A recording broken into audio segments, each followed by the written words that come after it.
Hello friends, எல்லோரும் எப்படி இருக்கீங்க? நல்லா இருக்கீங்களா? Welcome to Anikrish vlog. இன்றைக்கி வியாழக்கிழமை காலையில் சீக்கிரமே எந்திரிச்சாச்சு. இங்கே துபாயில் பார்த்தீங்கன்னா ரொம்ப குளிர். காலையில் எந்திரிக்கிறதே கஷ்டம். இதில் சமையல் வேறு பண்ணணும், சமையல் பண்ணிவிட்டு வேறு ஆஃபீஸ் வேறு போகணும். காலையில் இன்றைக்கி வியாழக்கிழமை, ஸோ வெஜிடேரியன் தான். அவரைக்காய் பொரியல் தான் பண்ண போகிறேன். அவரைக்காய் பொரியலும் அதுக்கப்புறம் சப்பாத்தியும் தான் இன்றைக்கி லஞ்சு. ஆஃபீஸ்க்கு எடுத்துகிட்டு போகணும். அவரைக்காய் பொரியலுக்கு எல்லாமே கட் பண்ணி வச்சாச்சு.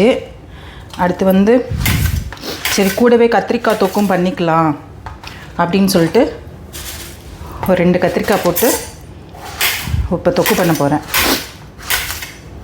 ஏன்னா சப்பாத்தி கூட கத்திரிக்காய் தொக்கும் அவரைக்காய் பொரியலும் நல்லா தான் இருக்கும். நான் பியூர் நான் வெஜிடேரியன். இப்போ கொஞ்ச நாளாக வியாழக்கிழமை சனிக்கிழமெல்லாம் கொஞ்சம் நான்வெஜ் சாப்பிட்றத அவாய்ட் பண்ணிட்டேன்.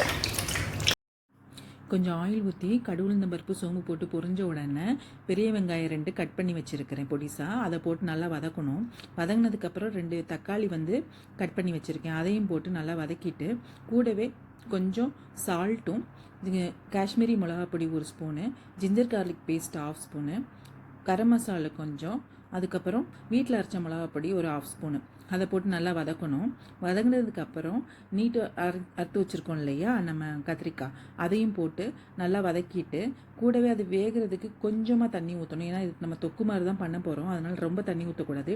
கொஞ்சமாக தண்ணி ஊற்றிட்டு தட்டு போட்டு மூடி வச்சிடணும். அதுக்கப்புறம் பார்த்திங்கன்னா அது நல்லா வெந்துடும். அதை நல்லா மசிச்சு விட்டிங்கன்னா கத்திரிக்காய் தொக்கு ரெடி. கூடவே அவரைக்காய் பொரியலும் பண்ணியாச்சு. மறக்காமல் சப்ஸ்கிரைப் பண்ணுங்கள் ஃப்ரெண்ட்ஸ். பாய்.